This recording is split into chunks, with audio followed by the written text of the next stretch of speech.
سبحان اللہ الحمدللہ استغفراللہ نحمدہ ونصلی علی رسولہ الکریم اما بعد اعوذ باللہ من الشیطان الرجیم بسم اللہ الرحمن الرحیم۔ جب تمہیں کوئی دعا دے تو تم اس کو اس سے بہتر کلمے سے دعا دو یا انہی الفاظ کو دہرا دو، بے شک اللہ ہر چیز کا حساب لینے والا ہے۔ سورہ نساء آیت نمبر 86۔ یہ اتنا بڑا کوڈ ہے کہ اس میں آپ کی بخشش چھپی ہوئی ہے، آپ کی بخشش پوشیدہ ہے۔ رب العزت نے مومنین کو یہ دعوت دی ہے۔ اللہ کہتا ہے کہ میں اور میرے فرشتے محمد صلی اللہ علیہ وسلم پر درود بھیجتے ہیں، اے ایمان والو تم بھی درود و سلام بھیجا کرو۔ درود کیا ہے؟ دعا ہے۔ سلام کیا ہے؟ سلامتی کی دعا ہے۔ جب آپ کوئی بھی صاحب ایمان ایک بار بھی زندگی میں درود پڑھے گا تو اس کا مطلب یہ ہے کہ اس نے رسول اللہ صلی اللہ علیہ وسلم کو دعا دی، ان کی آل کو دعا دی۔ قانون جو اخلاقیات کا دیا گیا ہے قرآن حکیم میں سورہ نساء میں، اس کی روح سے رسول اللہ صلی اللہ علیہ وسلم نے آپ کو جواب دینا ہے زیادہ بہتر انداز میں، کیونکہ آپ کا ہر ایک کا درود آپ کے والدین کے ناموں کے ساتھ اللہ کے حضور، رسول اللہ کے حضور پیش کیا جاتا۔ تو جس کا دعا گو رسول اللہ ہو جائے اس کی بخشش یقینی ہوگی۔ تو یہ وہ فارمولہ ہے، یہ وہ قانون ہے، اور معاشرے کو گلزار بنانے کا یہ طریقہ ہے۔ یہ جو اخلاق قرآن نے سکھایا نا، جو آپ کو دعا دے اس کے بدلے میں اس کو بہتر دعا دیں یا کم از کم وہی لوٹا دیں۔ آپ کو کوئی کہتا ہے السلام علیکم تو آپ کہیں وعلیکم السلام ورحمۃ اللہ۔ اگر کوئی کہتا ہے السلام علیکم ورحمۃ اللہ تو آپ جواب دیں وعلیکم السلام ورحمۃ اللہ وبرکاتہ۔ بڑھا کے دعائیاں کلمات کو بڑھائیں۔ جب معاشرے میں ہم ایک دوسرے کے لیے دعائیں کریں گے تو یقیناً ان کے آزار کا بندوبست نہیں کریں گے، کسی کو دکھ دینے کا ہمارے پاس کوئی پروگرام نہیں ہوگا۔ دعا سکھائی گئی ہے، تعلیم کی گئی ہے کہ آپ لازمی دوسرے کو سلام کریں، دعا دیں کہ اللہ تجھے سلامت رکھے، السلام علیکم، اللہ تجھے سلامت رکھے۔ اس میں آپ یہ دیکھیں اس کا نقطہ نظر کیا ہے، کون سے قبیلے سے ہے، رنگ و نسل کیا ہے، مذہبی عقیدہ کیا ہے، ہر چیز کے قطع نظر آپ اس کو دعا دے رہے ہیں۔ یعنی کہ تمام تفریق کو مٹانے والی چیز دعا ہے کہ اگر آپ اس کی پریکٹس کر لیں اور لوگوں کو دل سے دعا دیں تو آپ تو اللہ کے ویسے پیارے بن جائیں۔ یہ بظاہر ایک چھوٹا سا عمل نظر آتا ہے دعا کا، مگر اس کے اثرات بڑے گہرے ہیں۔ ایک تو میں نے بتایا کہ جب آپ رسول اللہ صلی اللہ علیہ وسلم کو دعا دیتے ہیں اس کے بدلے میں قرآن کے اس قانون کے مطابق رسول اللہ صلی اللہ علیہ وسلم بھی آپ کو اس سے بڑھ کے دعا دیتے ہیں۔ جب کملی والے آپ کے دعا گو ہو جائیں تو آپ کو عذاب کیسے ہوگا،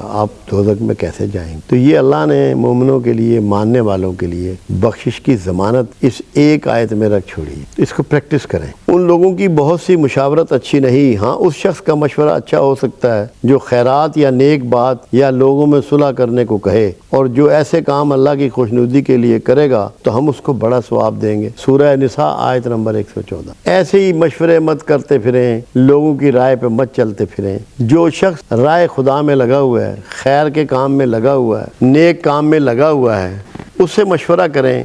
اور اگر وہ شخص لوگوں میں صلح کراتا ہے، دو دوستوں میں، دو بھائیوں میں، دو محلے والوں میں، دو رشتہ داروں میں، دو قبیلوں والوں میں، تو اس سے تو ضرور رابطے میں رہیں، اس سے مشاورت کریں، کیونکہ یہ وہ کام ہے اخلاقیات میں جو سب سے بڑھیا کام ہے۔ کیونکہ جن چیزوں کی آپ کو ہدایت قرآن سے مل جائے اس سے اچھی ہدایت کہیں اور سے نہیں مل سکتی۔ تو واضح کر دیا قرآن نے کہ ثواب کا بھی ذکر فرما دیا کہ ایسے لوگ جو ہیں، جو ایسے لوگوں سے رابطہ رکھنے والے ہیں، جو ان کے رویوں پہ چلنے والے ہیں، جو ان سے سیکھنے والے ہیں، ان کے لیے بڑا ثواب ہے۔ ثواب کو آپ لوگ سمجھتے ہیں کیا ہوتا ہے؟ کبھی غور کیا اس پہ؟ ثواب بنیادی طور پہ واپس ہونے کو کہتے ہیں، پلٹنے کو۔ ہمارا گھر کیونکہ جنت میں تھا، ہمارے باپ جنت میں رہتے تھے، جب ہم ایسے کام کرتے ہیں کہ ہم پلٹتے ہیں جنت کی طرف، ان جو ہمارے فعل ہیں وہ ثواب کہلاتے ہیں، ایسے کام جو ہمیں دوبارہ جنت کا حقدار ٹھہراتے ہیں۔ تو اس لیے ضروری ہے کہ ہم لوگ ایسے کام کرتے رہیں، ایسے لوگوں سے ملتے رہیں، ایسے لوگوں سے مشاورت کرتے رہیں کہ جو نیک مشورے دینے والے ہیں، خیرات کا کام کرنے والے ہیں، خیر کا کام کرنے والے ہیں، لوگوں میں صلح کراتے ہیں۔ صلح سے ہی صالحین ہے۔ صالح بھی وہی ہے جو صلح جو ہے، جو صلح کراتا ہے، جو لوگوں کو معاف کرتا ہے، جو جوڑتا ہے لوگوں کو پھاڑنے والا، لوگوں کو دور کرنے والا صالح نہیں ہو سکتا۔ سورہ بقرہ میں 11 نمبر آیت میں اللہ فرما رہا ہے کہ مفسدین ہی اپنے آپ کو صالحین کہتے ہیں، لوگوں کو پھاڑ رہے ہیں، لوگوں میں تفرقہ پیدا کر رہے ہیں، مگر اپنے آپ کو صالح کہہ رہے ہیں۔ تو وہ صالحین نہیں ہیں جو انسانوں کے مابین نفرتیں اگاتے ہیں، صالحین وہ ہیں جو لوگوں کے دلوں کو جوڑتے ہیں، ان کو قریب لاتے ہیں۔ اللہ اس بات کو پسند نہیں کرتا کہ کسی کو اعلانیہ برا کہے، مگر جو مظلوم ہو۔ اللہ سب کچھ سنتا جانتا ہے۔ اگر تم بھلائی کھلم کھلا کرو گے یا چھپ کر یا برائی سے درگزر کرو گے، اللہ بھی معاف کرنے والا اور صاحب قدرت ہے۔ سورہ نساء 148 اور 149 نمبر آیت۔ اعلانیہ برا کہنے کی کسی کو اجازت نہیں ہے سوائے مظلوم کے۔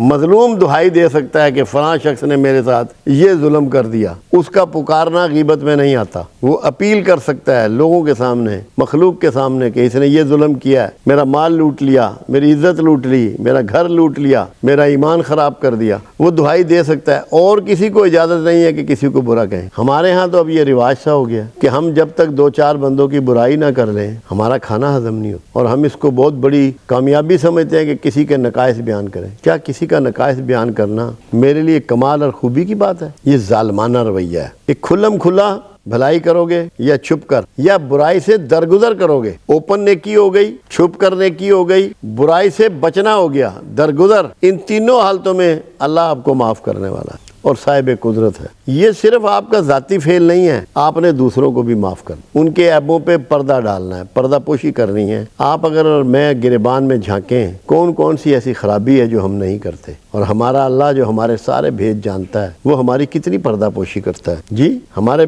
چہروں پہ بھی اگر چاہے تو وہ نشان چھوڑ سکتا ہے جو ہم ظلم کرتے ہیں، زیادتیاں کرتے ہیں، بد اخلاقیاں کرتے ہیں، بد کرداری کے مظاہرے کرتے ہیں، مگر اللہ نے پردہ ڈالا ہوا ہے۔ یہاں اللہ یہی چاہتا ہے کہ اگر تم پردہ پوشی کرو گے، درگزر کرو گے، تو میں بھی تمہاری پردے رکھوں گا، میں بھی تمہاری غلطیاں اور کوتاہیاں معاف کر دوں گا۔ یہ وہ اخلاق ہیں جو قرآن ہمیں پیش کر رہا ہے، جو ہم نے چھوڑے ہوئے ہیں۔ اگر اندر جھانکیں تو یہ سارے کام وہ ہیں جو ہم روز کر رہے ہیں۔ تو یہ وارننگ ہے اللہ کی طرف سے، اگر ہم بات کو سمجھ لیں۔ اور ملک میں اصلاح کے بعد خرابی نہ کرنا، اور اللہ سے خوف کرتے ہوئے اور امید رکھ کر دعائیں مانگتے رہنا، کچھ شک نہیں کہ اللہ کی رحمت نیکی کرنے والوں سے قریب ہے۔ سورہ الاعراف آیت نمبر 56۔ جو ملک میں خرابی کرتے ہیں، فساد کرتے ہیں، دہشت گردی کرتے ہیں، بدامنی پھیلاتے ہیں، راہزنی کرتے ہیں، ڈاکے مارتے ہیں، لوگوں کے گھر لوٹتے ہیں، لوگوں کو مسافروں کو لوٹتے ہیں، لوگوں کی عزتیں لوٹتے ہیں، ان کو عبرت بنانے کا حکم کہ جو ملک میں امن ہونے کے بعد فساد کرتے ہیں، قرآن تو یہ بھی کہتا ہے کہ ان کو عبرت بنا دو، ایسی سزائیں ان کو دو کہ لوگوں کو پتہ لگے کہ یہ کتنا بڑا کرائم ہے، کتنا بڑا جرم ہے۔ یہ کسی حال میں بھی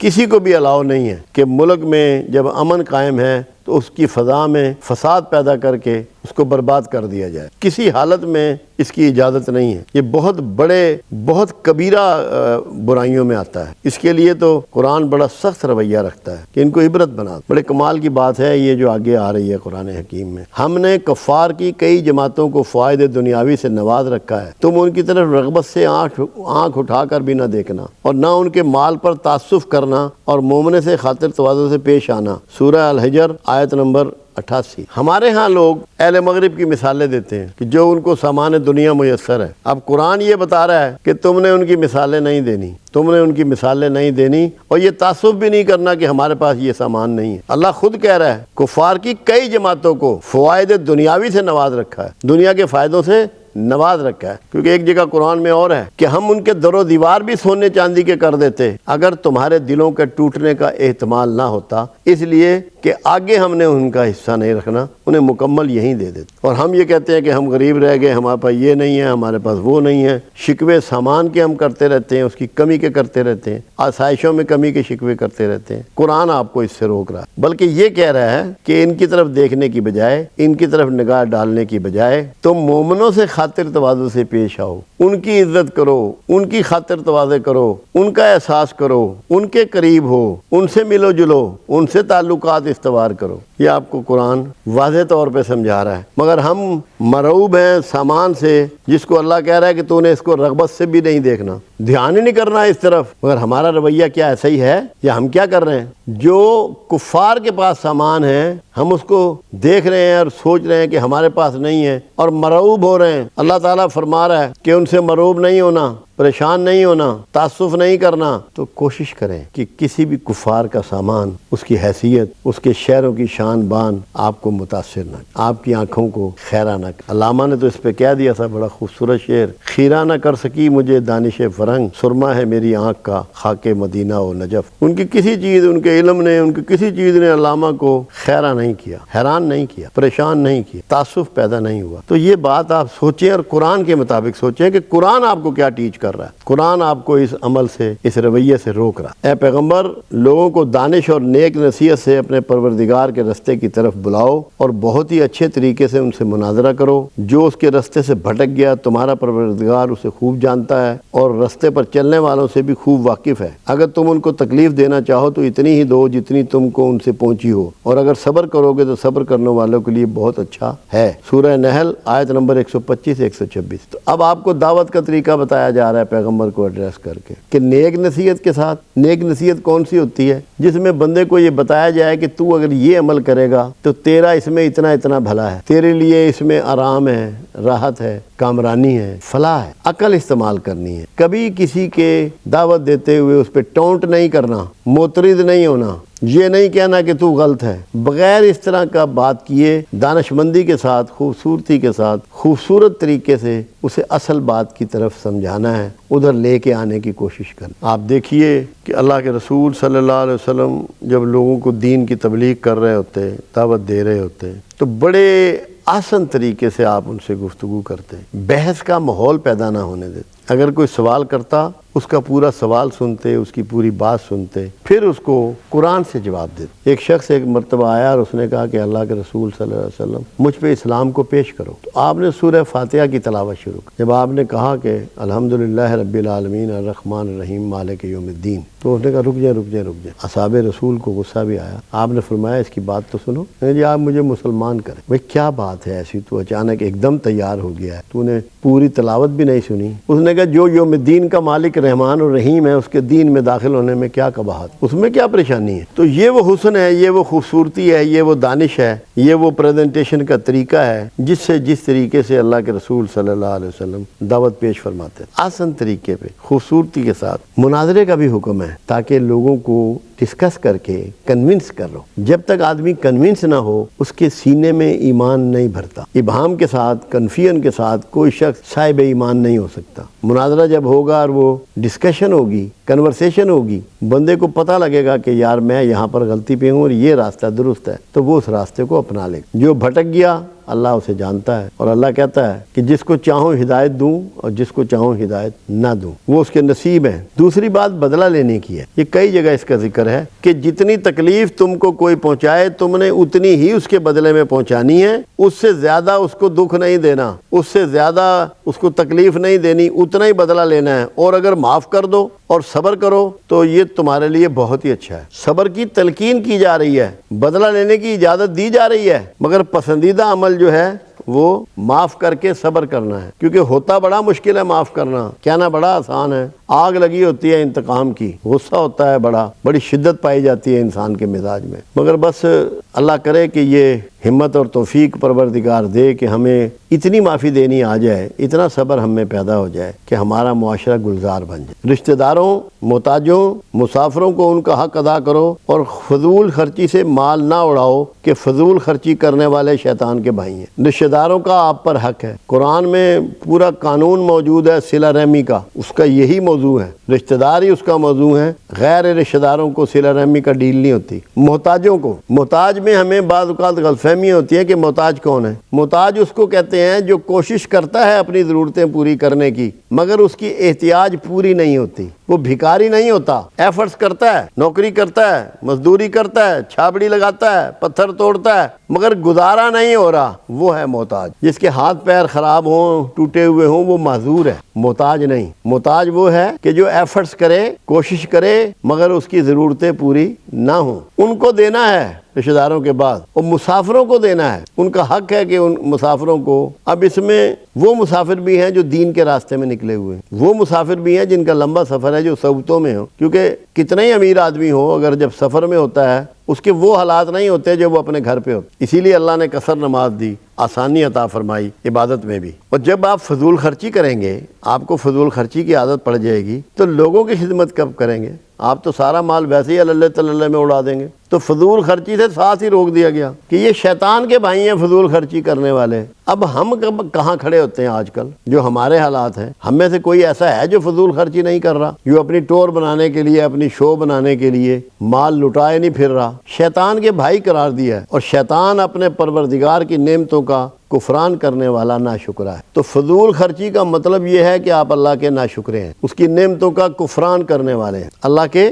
ناشکرے بندے ہیں۔ اگر تم اپنے رب کی رحمت یعنی کہ فراخ دستی کے انتظار میں، جس کی تمہیں امید ہو، ان مستقین کی طرف توجہ نہ کر سکو تو ان سے نرمی سے بات کہہ دیا کرو، اور اپنے ہاتھ کو نہ تو گردن سے باندھ لو اور نہ بالکل کھلا چھوڑ دو کہ درماندہ اور ملامت زدہ ہو کر بیٹھے رہو۔ سورہ بنی اسرائیل آیت نمبر 26، 27، 28، 29 کے حقدار آتے ہیں، مگر آپ ان کی خدمت نہیں کر پا رہے کہ آپ کا ہاتھ اس وقت فراخ نہیں ہے، تو ان سے نرمی سے بات کر دیا، ریکویسٹ کر دیا کرو، معذرت کر لیا کرو کہ میرے حالات اس وقت اس قابل نہیں ہیں، جیسے ہی میرے اللہ نے مجھے موقع دیا، میرا ہاتھ کشادہ ہوا، میں آپ کی سیوا کروں گا، میں آپ کی خدمت میں کچھ نہ کچھ پیش کروں۔ جھڑکنا نہیں ہے اس کو، خفکی نہیں کرنی، اس کو غصے نہیں ہونا اس کو۔ اور کیا حسین بات قرآن نے کہی ہے کہ اپنے ہاتھ کو گردن سے نہ باندھ لو۔ گردن سے باندھنے سے مراد یہ ہوتی ہے کہ آپ کسی کو کچھ دیں ہی نہیں، کوئی ڈونیشن مت کریں، کوئی خیرات مت کریں، کوئی سخاوت نہ کریں، یہ ہے گردن سے باندھنا۔ اور ایک ہے بالکل کھلا چھوڑ دینا کہ آپ کو یہی نہ پتا ہو کہ کل کو بچوں کے لیے کھانا بھی آئے گا کہ نہیں آئے گا، کہاں سے آئے گا، کہ درماندہ ہو کر بیٹھ رہو۔ بیلنس رویہ اختیار کرو،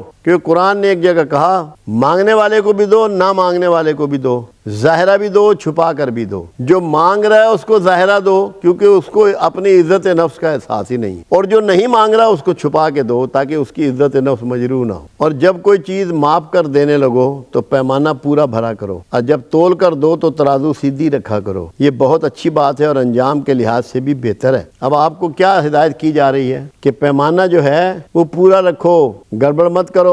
اگر 1 لیٹر دودھ ہے تو وہ پورا لیٹر ہی ہونا چاہیے، سرسائی کم نہیں ہونا چاہیے۔ اگر دال آپ 1 کلو دے رہے ہیں تو وہ 1 کلو ہی نکلنی چاہیے گھر جا کے بھی، یا گوشت تول رہے ہیں، یا سبزی تول رہے ہیں، یا پھل تول رہے ہیں، چاول تول رہے ہیں، چینی تول رہے ہیں، جہاں پہ بھی ترازو کا استعمال ہے، یہ اچھی بات نہیں ہے، انجام کے لحاظ سے اچھی ہے کہ اگر آپ پورا تولیں، پورا ناپیں، ورنہ انجام کے لحاظ سے بری ہے۔ اس کا مطلب ہے آپ کو وارننگ دے رہا ہے پروردگار کہ اگر ناپ تول میں گڑبڑ کرو گے تو تمہارا انجام خراب کر دوں گا۔ یہ وارننگ ہے کہ انجام کے لحاظ سے یہ بہتر نہیں ہے۔ اور اے بندے، جس چیز کا تجھ کو علم نہیں اس کے پیچھے نہ پڑا کر۔ ہم زیادہ وقت ان کھوجوں میں گزارتے ہیں، کون کیا کرتا ہے، کہاں سے کماتا ہے، کہاں سے کھاتا ہے، یہ کر کیا رہا ہے، فلاں کام کیسے ہو رہا ہے، تو ان کاموں کے پیچھے نہ پڑا کرو۔ اپنے معاملات پر نظر رکھو، اپنے اوپر نگاہ ڈالو، اپنی مانیٹرنگ کرو، اپنے آپ کو چیک کرو، اپنا احتساب کرو۔ اگر آپ کو خود احتسابی کا گر آ گیا تو آپ بڑے کیا چھوٹے گناہوں سے بھی بچ۔ ہر حال میں اللہ آپ کی حفاظت فرمائے کہ کان، آنکھ اور دل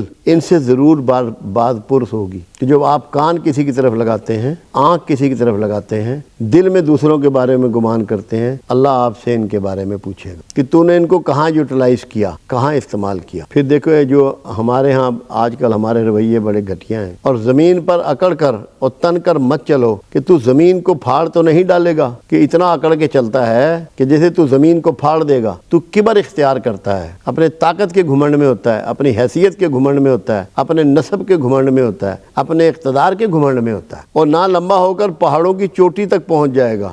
کئی اونچے اونچے اچھل کے چلتے ہیں کہ جیسے یہ لمبا ہو کے یہ پہاڑوں کو جا کے پکڑ لیں گے۔ یہ سب آتے اللہ کو ناپسند۔ سورہ بنی اسرائیل آیت نمبر 35، 36، 37، 38، یہ سارا قرآن ہے، یہ ساری اخلاقیات۔ لوگ اس کو دین ہی نہیں سمجھتے، ان باتوں کو دین نہیں سمجھتے۔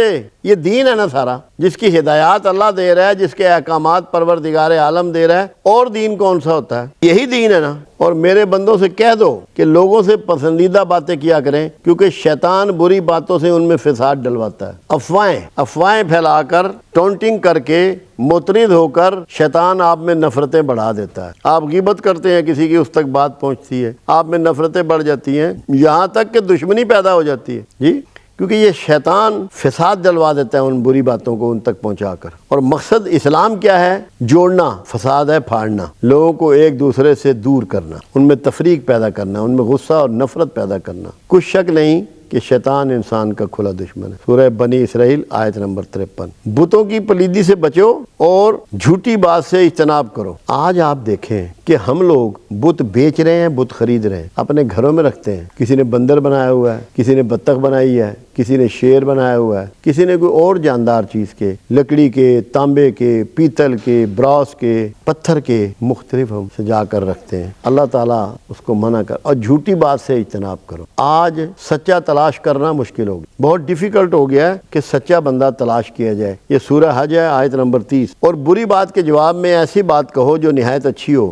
سورہ المومنون آیت نمبر 96۔ برائی کا جواب برائی نہیں ہے۔ اللہ کے رسول صلی اللہ علیہ وسلم کا فرمان ہے کہ اگر بری بات کے مقابلے میں تم اچھی بات کہو گے تو جو شخص تمہارا دشمن تھا، تم سے نفرت کرتا تھا، وہ تمہارا دوست بن جائے گا، اس سے تمہاری دوستی ہو جائے گی، تعلقات ٹھیک ہو جائیں گے۔ کتنی آسان اور خوبصورت باتیں ہیں، اور یہ اخلاق ہے جو قرآن نے آپ کو پیش کیا۔ اللہ کرے کہ ہمیں اس کی سوچ پیدا ہو، ہم اپنے آپ کی مانیٹرنگ شروع کریں۔ میں ریکویسٹ کرتا ہوں ہمیشہ لوگوں کو کہ کم سے کم، اگر زیادہ نہیں تو 5 منٹ اپنے آپ کو دیں۔ جب آپ بستر پہ جائیں رات کو سونے کے لیے تو اپنے دن بھر کی فلم ریوائنڈ کریں کہ صبح جاگنے سے لے کے اب تک میں نے کیا کیا، روزانہ کا معمول بنا لیں، جس کا نتیجہ یہ ہوگا کہ پھر آپ برائیاں چھوڑنی جیسے یہاں جھوٹ سے اجتناب کا لکھا ہے۔ اللہ کے رسول صلی اللہ علیہ وسلم کے پاس ایک شخص آیا، نے کہا میرے میں یہ بھی برائی ہے، یہ بھی برائی ہے، اپنی بہت سی برائیاں اس نے گنی، میں کون سی چھوڑوں؟ آپ نے فرمایا جھوٹ، کیونکہ برائیوں میں جو برائیوں کی ماں ہے وہ جھوٹ ہے، جس سے ساری برائیاں پھوٹتی ہیں اور جنم لیتی۔ تو جو شخص جھوٹ چھوڑ دے گا، آپ یقین کر لیں اس قیامت کے قریب کے زمانے میں بھی وہ اعلیٰ ترین انسان ہوگا، بہترین مومن بن، مگر اس کو جھوٹ چھوڑنا پڑے گا۔ ہمارے ہاں تو بدنصیبی ہے کہ ٹاپ ٹو باٹم کوئی سچا نہیں، سچائی ناپید ہو کسی شعبہ زندگی میں بھی۔ اور جو لوگ تم میں صاحب فضل اور صاحب وسعت ہیں، وہ اس بات کی قسم نہ کھائیں کہ رشتہ داروں اور محتاجوں اور وطن چھوڑ جانے والوں کو کچھ خرچ پات نہ دیں گے، ان کو چاہیے کہ معاف کر دیں اور درگزر کریں۔ کیا تم کو پسند نہیں کہ اللہ تم کو بخش دے، اور وہ تو بخشنے والا مہربان ہے۔ سورہ نور آیت نمبر 22۔ جو بھی صاحب فضل ہیں، صاحب حیثیت ہیں، ان کے لیے یہ پیغام ہے، محتاجوں پہ خرچ کریں، رشتہ داروں پہ خرچ کریں، اور اگر کسی سے زیادتی ہو جائے، کوئی آپ کی عزت نہ کرے، احترام نہ کرے، تو اس کو درگزر کر، اس کو معاف کر۔ جہاں ڈیلنگ ہوتی ہے وہاں یہ غلطیاں ہوتی ہیں۔ جب آپ بخش دیں گے تو اللہ بھی آپ کو بخش دے گا، اور اللہ بخشنے والا مہربان ہے، وہ معاف کرنے والا ہے۔ یہ پردے کے کتنے حسین احکام سمجھائے جا رہے ہیں، آپ کی ساری کیفیت بتائی جا رہی ہے، جو آپ کے گھروں کے ایکچوئل حالات ہوتے ہیں۔ قرآن جو ہے نا، اللہ ایک جگہ کہتا ہے، اپنے رسول کو کہہ رہا ہے کہ تم تو شرماتے ہو مگر اللہ نہیں شرماتا۔ اللہ چھوٹی چھوٹی مثال دینے میں، چھوٹی چھوٹی بات کرنے میں نہیں شرماتا، ہر بات کو کھول کر اللہ بتا دیتا ہے۔ جو آپ کے گھروں کے دستور ہیں، جو طریقے ہیں، اس آگے آیت میں وہ بالکل اللہ نے واضح کر دیے۔ یہ اخلاقیات قرآن میں اعلیٰ ترین بات۔ مومنو، تمہارے غلام، لونڈیوں اور جو بچے تم میں سے بلوغت کو نہیں پہنچے، 3 دفعہ یعنی کہ 3 اوقات میں تم سے اجازت لیا کریں ملنے کے لیے، آنے کے لیے۔ ایک صبح نماز فجر سے پہلے، رات کے پچھلے پہر، اور دوپہر کو جب تم کپڑے اتار دیتے ہو، دوسرا اس وقت جب گرمی کی دوپہر میں تم کپڑے اتار کے آرام کر رہے ہو، اور تیسرے عشاء کی نماز کے بعد۔ یہ 3 وقت تمہارے پردے کے ہیں، اس کے آگے پیچھے آتے جاتے رہیں، تم پر کسی پر کوئی گناہ نہیں۔ یہ 3 اوقات میاں بیوی کے خلوت کے ہیں، اس میں ان میں سے کوئی بھی ان کو ڈسٹرب نہ کرے تاکہ ان کی پردہ داری متاثر نہ ہو۔ کتنی کلیئر بات، کتنی واضح بات میرے مالک نے کر دی ہے۔ تم پر کسی پر کوئی گناہ نہیں۔ اس طرح اللہ اپنی آیتیں کھول کھول کر بیان فرماتا ہے، وہ بڑا علم والا اور حکمت والا ہے۔ سورہ نور آیت نمبر 58۔ کیا ہمارے ہاں پردے کا گھروں میں اس طرح کا اہتمام ہے؟ مشکل ہی ہے، ہمیں احساس ہی نہیں ہے کہ اللہ یہاں کتنی پردہ پوشی چاہتا ہے، کیسا تقدس چاہتا ہے، کیسا احترام چاہتا ہے۔ اللہ کرے ہمیں یہ سمجھ آ جائے اور ہم میں حیا پیدا ہو۔ اللہ کے بندے تو وہ ہیں جو زمین پر آہستگی سے چلتے ہیں. جہاں پہلے اکڑ کی بات کی گئی ہے اب اس کی پازیٹیو بات کی جا رہی ہے. آہستگی سے چلتے ہیں اور جب جاہل لوگ ان سے جہنالہ گفتگو کرتے ہیں تو ان کو سلام کہتے ہیں. اللہ کے رسول صلی اللہ علیہ وسلم نے فرمایا کہ جاہل وہ ہیں کہ جو آپ سے آخر یہاں تک کہہ سکتے ہیں کہ بتاؤ اللہ کو کس نے پیدا کیا. تو ان کو سلام کرو اور گزر جاؤ، ان کے پاس رکو نہیں، ان کی یہ باتیں نہ سنیں، اور جب یہ اپنی بات بدل لیں تو ان سے ملتے رہو. قطع تعلق کی اجازت نہیں دی، ملتے رہو تاکہ ان کی تصحیح ممکن ہو، ان کی ریمیڈی ہو سکے، کوئی تربیت ہو سکے، ان کو بات سمجھ میں آ سکے. سورہ فرقان آیت نمبر 63. بیہودہ بات سنتے ہیں تو اس سے منہ پھیر لیتے ہیں اور کہتے ہیں کہ ہم کو ہمارے اعمال اور تم کو تمہارے اعمال، تم کو سلام ہو. جب کوئی بیہودہ بات کرتے ہیں تو ایمان والے مومن بندے، اللہ سے ڈرنے والے بندے ان سے منہ پھیر لیتے ہیں، چہرہ الگ کر لیتے ہیں. سورہ قصص آیت نمبر 55. اور ادرائے غرور، لوگوں سے گال نہ پھلانا. یعنی گال پھلانے سے کیا مراد ہوتی ہے کہ لوگوں سے اکڑ کے بات، لوگوں سے کبر کے ساتھ بات کرنا، لوگوں سے ملنا ناپسند کرنا، لوگوں کو ویلکم نہ کرنا. گال پھلانے سے مراد یہ نہیں ہوتی کہ ہوا بھر لی آپ نے اس میں، یعنی کہ آپ کبر اختیار کرتے ہیں، دوسروں کو حقیر سمجھتے ہیں، گھٹیا سمجھتے ہیں، کمزور سمجھتے ہیں، اپنے آپ کو آپ سپرمین سمجھتے ہیں. ملک میں ناحق فساد پھیلانے والوں کو سخت عذاب ہوگا. جو صبر کرے اور معاف کر دے یہ بے حد ہمت کے کام ہے. سورہ شورى آیت نمبر 37، 38، 39، 40. مومنوں، کوئی قوم کسی قوم سے تمسخر نہ کرے. ممکن ہے کہ وہ لوگ ان سے بہتر ہوں، اور نہ عورتیں عورتوں سے تمسخر کریں. ممکن ہے کہ وہ ان سے اچھی ہوں. کتنا ایک دوسرے کا مذاق اڑاتے ہیں، لباس کا، ڈھنگ کا، اس کے گھر کی سیٹنگ کا، اس کے کھانے کا، اس کے بچوں کا، دوسری قوموں کا، دوسری برادریوں کا. قرآن روک رہا ہے اس سے. کمپیریزن نہ کریں، تقابلہ مت کریں، مانیں، احترام کریں، عزت کریں. اپنے مومن بھائی کو عیب نہ لگاؤ. ہمارا تو رواج ہی یہ ہے کہ ہم عیب نکالتے ہیں اپنی مومن بھائی میں، اس میں یہ خامی ہے، اس میں یہ خامی ہے، اس میں یہ خامی ہے. ہمیں خامیاں ہی نہیں کم ہوتی.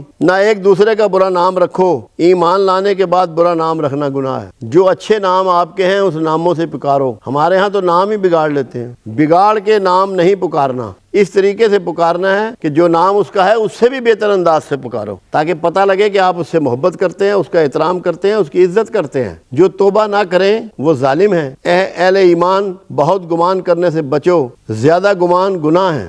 جو ہم گمان کرتے ہیں نا، مختلف باتیں سوچتے رہتے ہیں، مستقبل کے بارے میں سوچتے رہتے ہیں، دوسروں کے بارے میں گمان کرتے ہیں. ایسے سوچتے ہیں کہ یہ مجھے نقصان پہنچائے گا. کسی کے ہونٹ ہل رہے ہیں تو کہتے ہیں یہ میرے بارے میں کوئی برائی کر رہا ہے. یہ گمان گناہ ہے. ان گمانوں سے بچو تاکہ اللہ آپ کی مدد فرمائے. اور ایک دوسرے کے معاملات اور حالات کا تجسس نہ کیا کرو. رسول اللہ صلی اللہ علیہ وسلم کا گزر قبرستان سے ہوا. ایک قبر تھی تازہ کھدی ہوئی، تازہ بنی ہوئی. آپ وہاں رک گئے کہ بھئی یہ کس کی قبر ہے. معلومات کی گئی تو کسی محلے سے ایک عورت کی قبر تھی. آپ نے فرمایا اس پر عذاب ہو رہا ہے. یا رسول اللہ صلی اللہ علیہ وسلم، یہ تو بہت نیک عورت تھی، نفلی روزے رکھتی تھی، نفل پڑھتی تھی، خیرات کرتی تھی، صدقہ کرتی تھی. آپ نے فرمایا جاؤ پوری معلومات کر کے آؤ، صحیح معلومات. جب صحیح معلومات کی گئی تو پتہ لگا کہ وہ ہر وقت دوسروں کی ٹو میں رہتی تھی، دوسروں کے حالات کی تجسس کرتی رہتی تھی. اللہ نے اس کے سارے اعمال اکارت کر. نہ کوئی کسی کی غیبت کرے. کیا وہ پسند کرے گا کہ مردہ بھائی کا گوشت کھائے؟ اور ہمارے ہاں تو اب سوائے غیبت کے اور بچے ہی کچھ نہیں. اللہ سے ڈرتے رہو، بے شک وہ توبہ قبول کرنے والا ہے. سورہ الحجرات آیت نمبر 11 اور 12. یہ وہ مختصر بیان ہے جو میں نے آپ تک پہنچایا ہے. اللہ کرے کہ ہماری سمجھ میں یہ بات آ جائے قرآن کی، کہ قرآن کون سے اخلاقیات ہم سے چاہتا ہے اور ہم اس طرف چل پڑیں. آپ سے سارے اعمال ایک دم ٹھیک نہیں ہوں گے، یہ ممکن نہیں ہے، انسانی بساط کی بات نہیں ہے. مگر جب آپ اپنا راستہ ادھر کی طرف منتخب کر لیں گے تو پھر سارا کچھ راستہ تبدیل کر لیں گے نا. ہم نے اپنا راستہ بدلنا ہے، اپنی ڈائریکشن تبدیل. وہ اگر ہم نے کر لی تو ہم کامیاب انسانوں میں شمار ہو جائیں گے. اور یہ جو کچھ قرآن آپ سے چاہ رہا ہے، جو کچھ اللہ آپ سے چاہ رہا ہے، وہ انشاءاللہ العزیز آپ اس میں میکسیمم چیزیں اپنا سکیں گے. یہ کوئی ایسی چیز اس میں نہیں ہے جو آپ کر نہ سکیں، کوئی ایسی بھاری بات نہیں ہے. یہی رسول اللہ صلی اللہ علیہ وسلم کی پریکٹس تھی، اور یہی اصحاب رسول کی پریکٹس تھی، یہی اولیاء عظام کی پریکٹس. اللہ کرے کہ میری یہ چھوٹی موٹی باتیں آپ کے دل میں گھر کر جائیں اور آپ کی زندگی کی ڈگر بدلنے شروع ہو جائے. اللہ آپ کا اور میرا حامی.